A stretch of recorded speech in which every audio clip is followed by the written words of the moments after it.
Imagine waking up one day and realizing that the world around you feels strangely distant. Nothing dramatic has happened. Your friends still text you, the city is still full of noise, laughter, conversations spilling from cafes and crowded streets.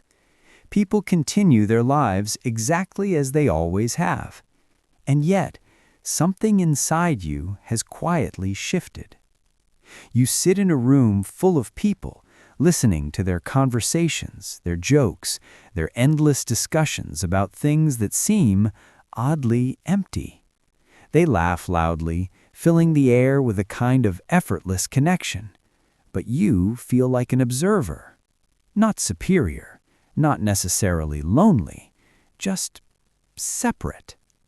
It's as if there is an invisible wall between you and everyone else. You notice patterns others don't see. You hear the hidden meanings behind people's words. You sense contradictions in what people claim to believe. And suddenly, the noise becomes exhausting. So you start doing something unusual. You begin to withdraw. You cancel plans. You ignore invitations. You choose quiet evenings over crowded rooms. Not because you hate people, but because something about solitude feels honest. Yet society tells a very different story. From childhood, you're taught that happiness lives in connection, that the ideal life is filled with endless friendships, constant social activity, and a circle of people who always surround you. We are told that loneliness is dangerous, that people who prefer to be alone must be sad, antisocial, or broken in some way. But what if this assumption is wrong? What if the desire for solitude isn't a weakness at all? What if it is something else entirely? Something deeper? Because if you pay close attention, you will notice a strange pattern throughout history. Many of the most intelligent minds, the ones who reshaped philosophy, science, and art, often lived deeply solitary lives. Friedrich Nietzsche walked alone for hours through silent mountain paths. Arthur Schopenhauer avoided social gatherings and found peace in isolation. Carl Jung retreated regularly to his secluded tower, where he could think without the noise of society. These were not socially incapable people. They were profoundly aware people. And awareness has a strange side effect. The more clearly you see the world, the harder it becomes to feel comfortable inside it. Because once you begin noticing the contradictions in human behavior, the superficial conversations, the hidden insecurities, the silent competitions for approval, ordinary social life starts to feel like a performance, a play where everyone follows invisible scripts. People say things they don't mean. They agree with ideas they secretly doubt. They pretend to understand things they've never truly examined. And perhaps the most unsettling realization is this: most people don't even realize they are doing it. They move through life automatically, guided by habits, social expectations, and unconscious fears. But an intelligent mind has a difficult relationship with unconscious living. It questions things, everything. Why do people value popularity more than truth? Why do shallow conversations dominate social spaces? Why do people fear silence so much? Why is being alone often treated as a problem that needs fixing? And once these questions appear, they don't easily disappear. They linger in the background of every conversation. They whisper quietly while others are laughing, until eventually a strange realization begins to take shape.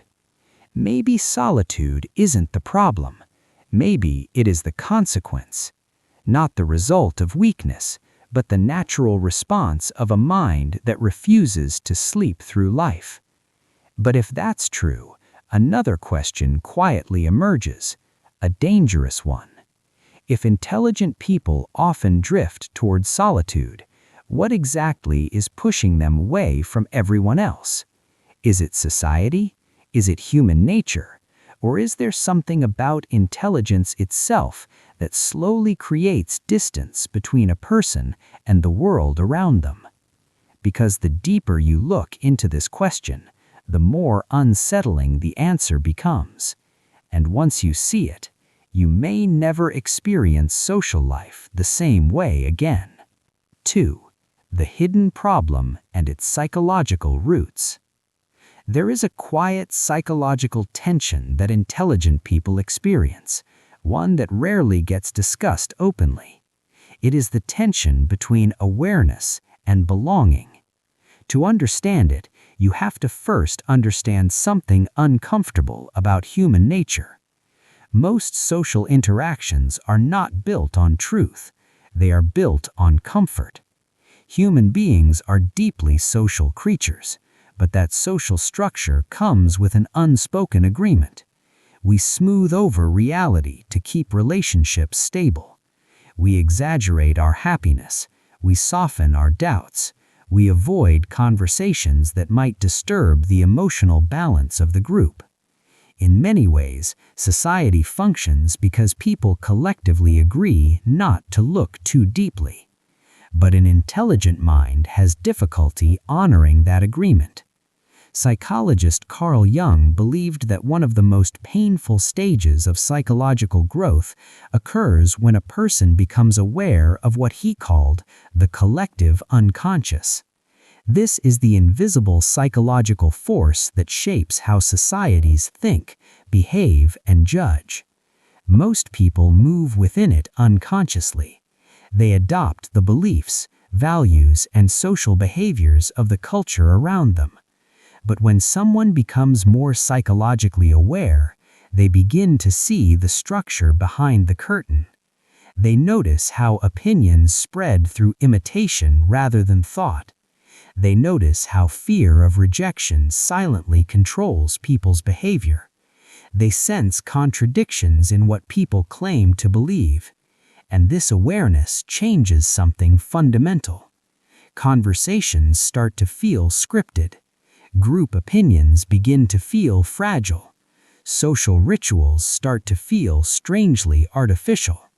This doesn't make intelligent people arrogant. It often makes them uncomfortable, because they realize something deeply paradoxical about human connection.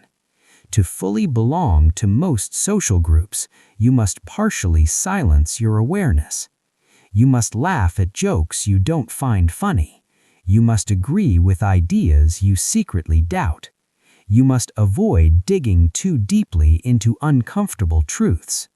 In other words, you must participate in what philosopher Friedrich Nietzsche called the herd instinct. Nietzsche believed that societies tend to reward conformity because it creates stability. Independent thinking, however, can disrupt that stability. When someone questions widely accepted beliefs, it creates tension. When someone refuses to participate in social illusions, it makes others uneasy. Not because the questions are wrong, but because they are uncomfortable. This is why intelligent people often experience a subtle but persistent feeling of alienation.